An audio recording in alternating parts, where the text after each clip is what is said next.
Tapos yung dial po natin nandito sa ibabaw. Push nyo lang po yan para maikot niya. Pinaka-fine na yung 1 ma'am. Pinaka-coarse na yung 3. So, may ganyan pa sukat anong yan. dapat? Yes po. Ano dapat usually? Depende sir kung sino pong gagawa. Okay. Depende kasi siya sa bigat nung kung paano mo siya itatamp. Sample sir, yan, lalaki sir. Mas Lalaki, mabigat mag-tamp yan eh. Oo. Possible nasa 2 ka, papuntang 3. 2 to 3. Pero Pero pag ang babae, max niyan talaga, usually hanggang ang 3 lang, normal, hanggang 3 lang talaga. Kapag normal sir, start na kayo ng 2. 2 lang. Kailangan nyo nandun yung saktong bigat lang, hindi yung sobrang bigat. Okay.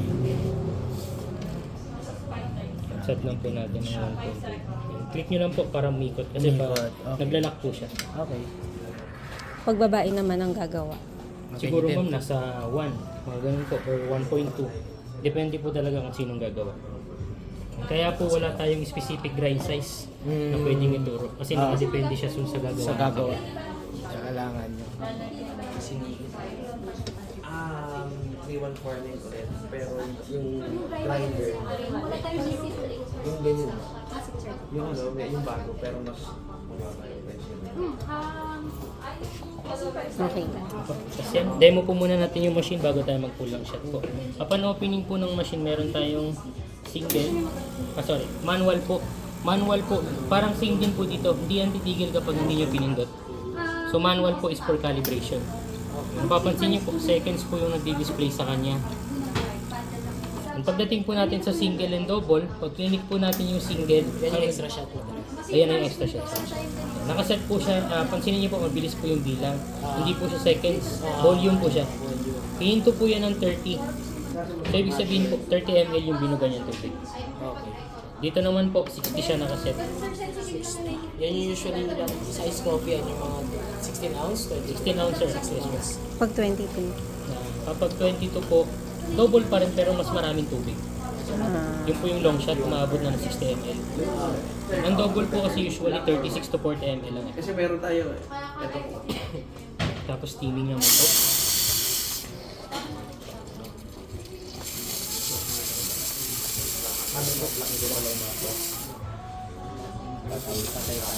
Hintayin lang natin siyang umakyat doon ulit. 2.5. Yes po. Explain naman nila sa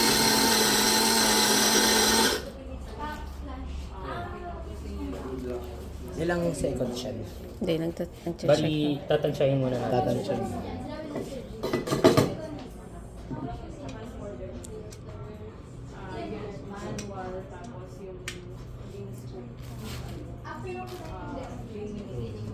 Blender po, 70,100 po.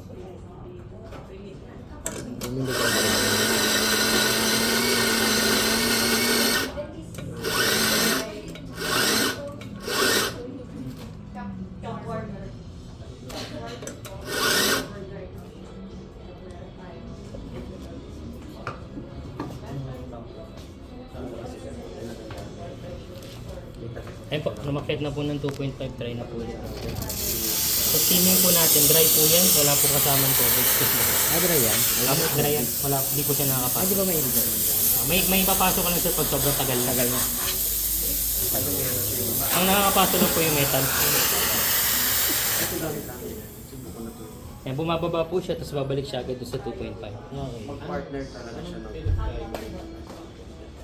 yung mabagal mag Cover lang ba? Sticker na. Tatanggalin niyo po yan after 7 days po, for 7 days. warranty purposes sir. ito kasi ito lang. May kasama na rin kayo sa Wala pa. Walang kasama ang accessory ganyan. No? Ganito rin po porta filter. Ito yung mga glass. Ito ng gamit. Ay, may dito rin ganun karami tao. At since di pa po siya gagamitin natin. Yan po, grind size po natin dito 1.6. Bali, kada guhit po 2/6 ang bilang. 2.6. Ito, inaman naman nila namin. Yung explain. Pinakaiba ng 314. Kaya natin yung slave. Kailangan ba may ganito talaga? Kailangan nun, lalo na pag nagka-calibrate kayo. Kailangan init lang dapat sa medium term. So, na-adjust. Sample po natin. Manual po. Ang temperature nito mga nasa 90 to 91. So, ito, ginagawa ko dito. Para yung bilis.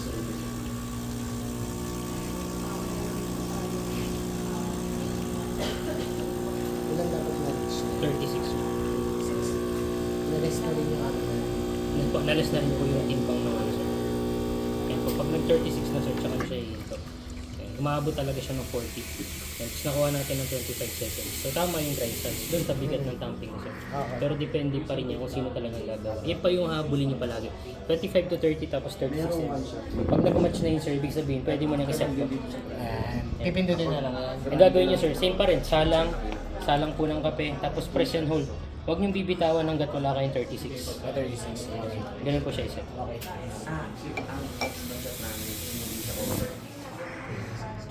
Review mo na lang sa presentation. Tapos knockbox. Tapos knockbox mo. So dapat dalawa yung, anong tawag dito? Gaganon-ganon pa.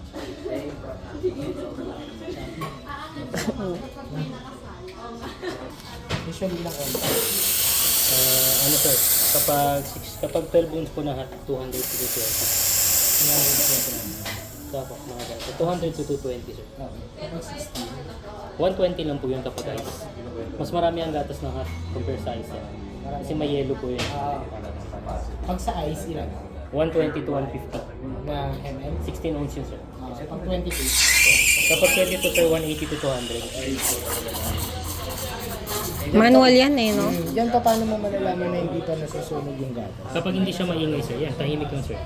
Tapos kapag too hot to touch na po, or kung meron kayong thermometer sir, mas maganda. Okay. Oo. Yan, pag mainit na po, okay na. So bibilang talaga. Kapag tumulong na siya ni parang umano, yun yung i-stop ko na. Ah, sir, yun. Oo, yun yung...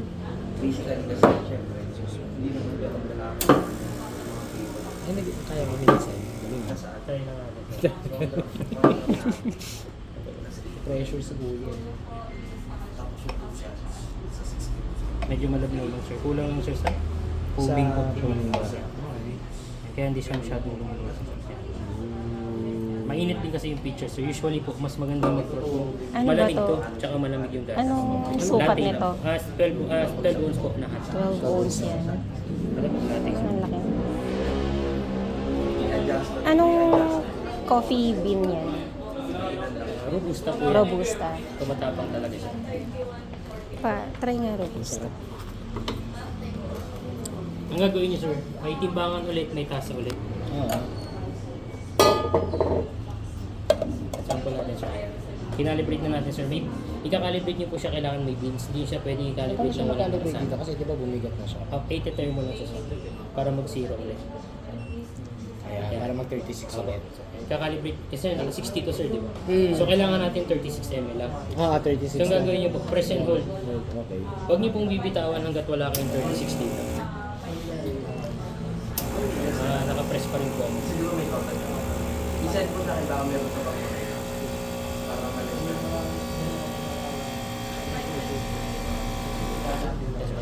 Sobrang konti. So nakuha natin Yung siya. the next na ano, pag pinindot mo siya, hindi ka na magpe-press and hold. Yun na yun. Yun na po yun, nakaset na yun. Nakaset na yung pag pinindot mo na isang Yes ganun. po, hihinto na siya ng ganitong ano din. Hindi mo na kailangan i-press and hold. Yes po, 1 click na lang po. I-press and hold lang po siya pag ikakalibrate. Black and ano eh. Hindi katulad nito. Yan kasi ma'am, ano yan eh, madalas ang error yan. Gawa na hindi siya naka-volume. Nagbibase siya sa oras. So, konting maling tamping lang, mas maganda to. Kasi ipipilit niyang ilabas yung sinit yung ML.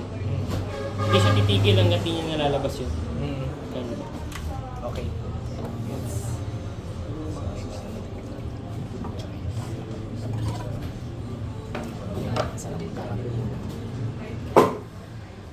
Ano ba usually ginagamit na bean robusta?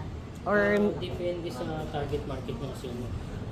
um, Robusta kasi mamapait. Oo Hindi siya nga. gusto ng mga Oo, bata. oo. Kasi magkakabilang yun, picture story lang talaga. Ah. So ayaw nila nung matatapang talaga. 70-30 dapat pwede yun. 70 Arabica, 30 Robusta. Kami din. Oo. Pwede sir, pero makakabili po kayo ng magkahalo na. Hindi niyo po siya pwedeng bili ng isang kilo.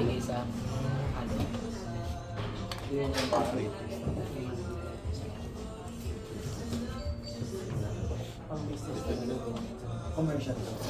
And tapos meron na rin po kayong hot water dito. Sa hot water po, Dad. nakaset lang ng 5 seconds lang. Pero pwede niyo pong habaan kung gaano karaming tubig yung gusto niyo. Sample po, ilang press lang siya ma'am para ma-adjust niyo siya. Hot water po for hot Americano. Ilan? Depende sa inyo ma'am kasi sample po 20. Pwede niyo naman pong i-stop yan. Hindi niyo na kailangan hintayin pa matapos yung 20. Sample po. Pag hot Americano, Sir. Painit na tubig lang po yan. Or kahit cup noodles po. 20 lang na, pag 20, ano ibig sabihin? 20 seconds lang siyang titigil. Sir. Titigil yung- Naka-seconds po siya. Yes po. Yan yung pag hot Americano lang naman yun. Opo. Ito po yung naka-seconds eh, yung dalawa nito. Pagdating dito, volume na. Okay. Yes po. So pwede nyo itong iset na double shot, pwede nyo po itong ilunggo. Kung gusto nyo mag 22 volts. Natuturo naman yun sa training ko. Kung i-avail nyo po yung free training. Yung trainees ang ginagawa dito, tsaka One-on-one lang po dito. Yes. pag may kasama, may additional. Pag may kasama ma'am, kung manonood lang po, 250. Yes po. Manonood lang. Watchers fee lang po. Yan. Sinigi talaga ka lang. Nood lang po or tikim-tikim din, tanong-tanong. Pwede naman. Kasi lalaki yung May portable buttons pa rin kayo. Mas maganda nga po habang naka-training, naka-video po. Para habang may nakalimutan, may babalikan. Pwede naman po yun. Walang digital, may digital. Ano po, questions pa po sa machine? Ito po, gagalaw lang ito pag may nakasalang na kape. So kanina, gumalaw lang siya nung may nakasalang na pong kape. Kasi kahit ano pong buttons ang pindutin niya, hindi ang gagalaw. hanggat walang kape. Hanggat walang kape, sir. Okay. Yes po. Next naman po natin, cleaning naman tayo ng machine. Kailangan mo pala ng pang gano'n. Sa kabibili. Sa daily sir, back flashing lang. Porta-filter, cleaning pad, salang nito. Tapos pipindutin nyo lang po yung manual. Once na nag-12 na po yan, stop nyo na.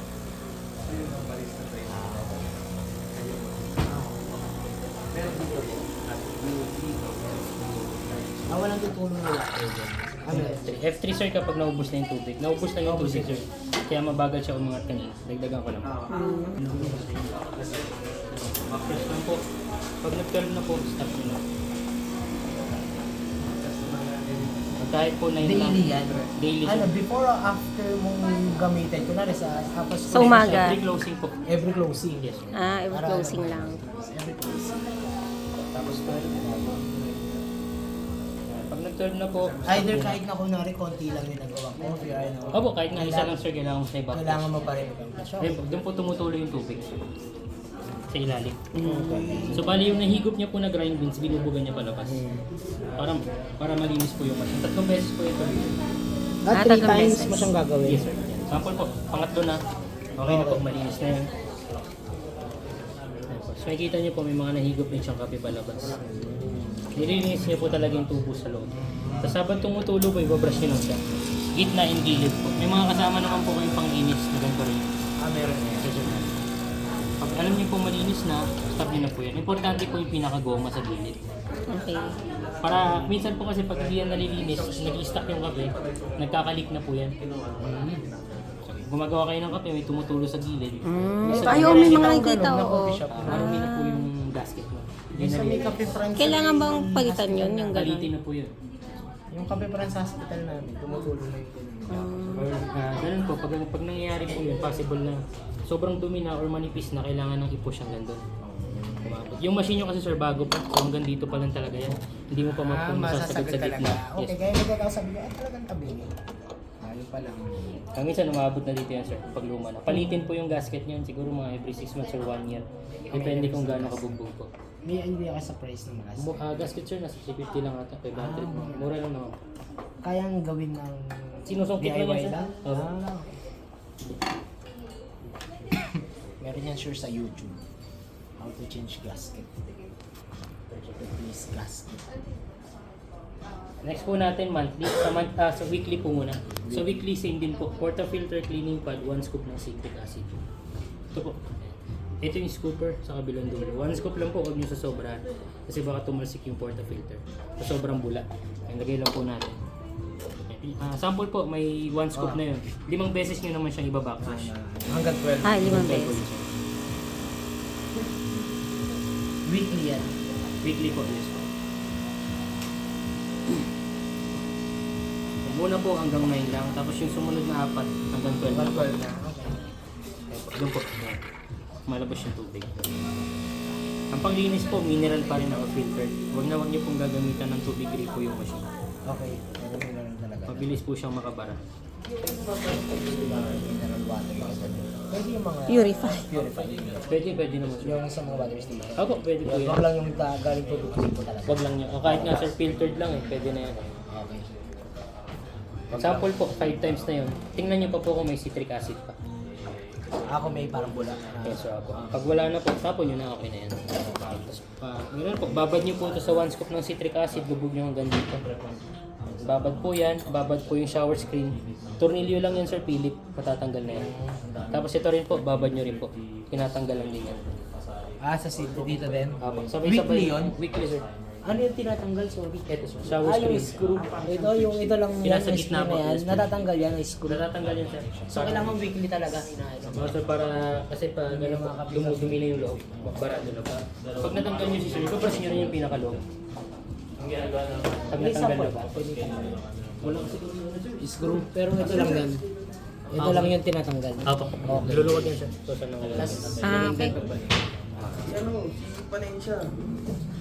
Tapos next naman po, monthly cleaning. Sa monthly cleaning, dito nyo na ilalagay yung citric Ayun acid. eh, kapag Sa biyaya Sa ko tank, sir. na- Pupunuin nyo po muna. ng tubig. Apo, may guhit po yan kung hanggang saan yung tubig.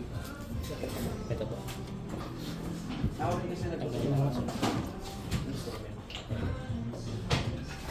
Ito, okay. Pag nalagay nyo na po dyan, Ilang scoop? 2 scoops, sir. Tunawin nyo muna sa hot water. Pag tunaw na po, lagay nyo na doon. Sa hot water muna bago namin lagay. Apo. Pag tunaw na, sir, lagay nyo. Gagawin nyo, sir, pagsasabayin nyo lang. Dual boiler po yung machine, so pwede nyo pagsabayin yan. Tsaka steam. Nang magkasabay. Hanggang mag-F3 po. Hanggang mag-S3 yung mawalan na ng tubig yun, di ba? Sample, sir, nag-F3 na, banlaw naman. Tubig na lang, wala ng citric, ubusin ulit. Reason. Hanggang mag-F3 ulit.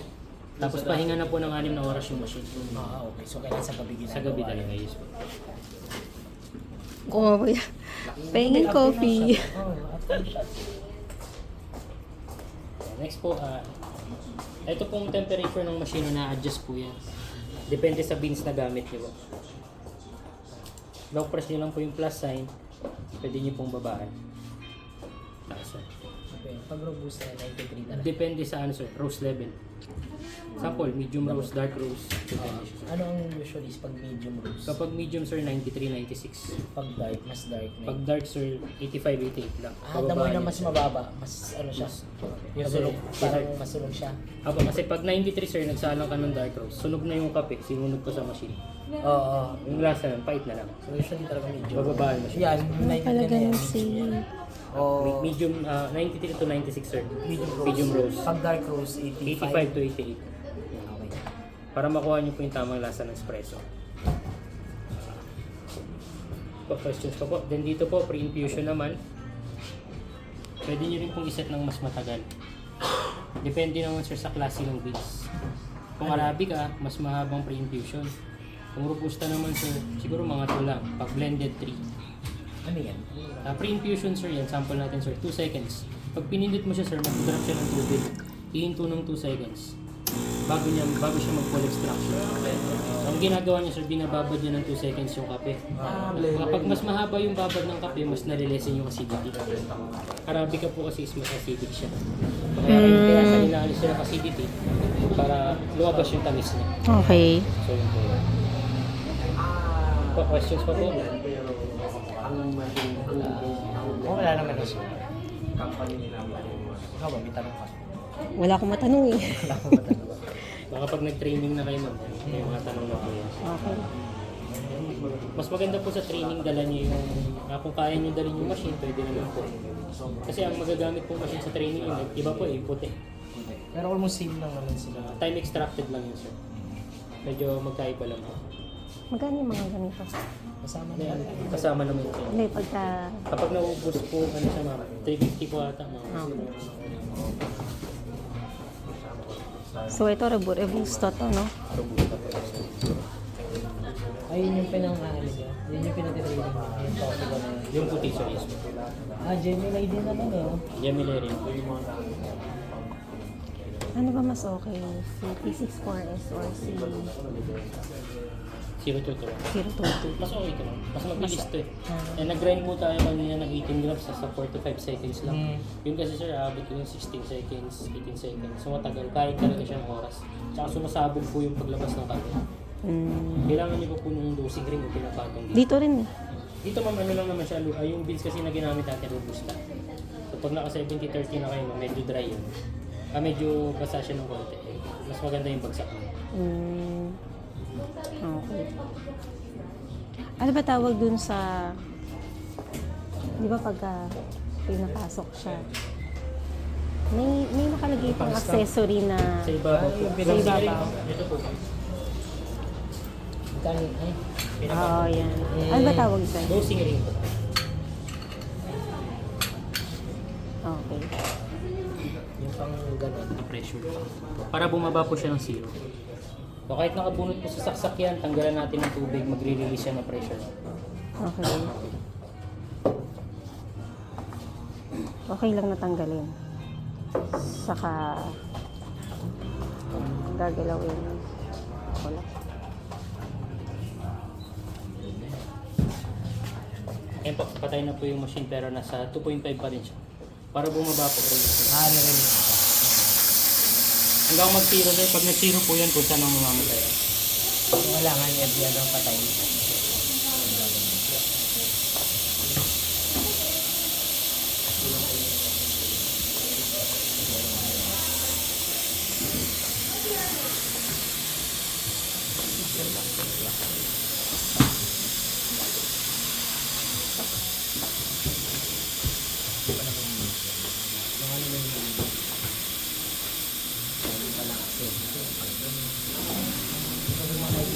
Ang dami ko palang lilinisin.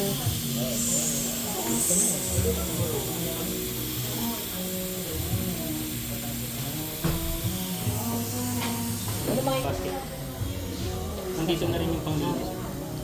Ito yung pinapalit mo dito sir kapag gusto mo ng single shot. Ito lang goma. Ah, so Yung itong bakal mismo. Bakal mismo. kailangan mong Kapag gusto palit mo pag na, single shot. Ito yung express. ito yung panglinis natin kanina sir. Ito Pero yung- ito single shot to. Oo. Ito double shot. Oh, okay. So kung kunwari mga extra shots, ito ginagamit. Ayan sir. Or pwede naman pong kumuha ng extra shot gamit pa rin yan. Ayun nga lang yung... Kaya siya naka dual spout sir. Dalawang baso na yung pang saluma. Magkaiwalay. Parang hinatin nyo lang po.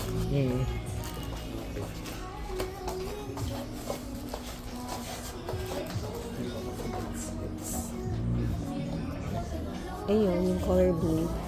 Kaya yung po is para sa pag didiretso nyo po siya sa filtered water nyo. Para pwede nyo pong patayin.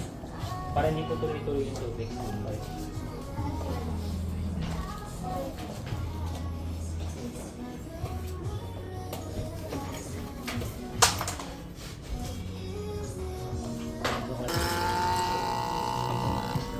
Ipapump nyo lang po ng ganun.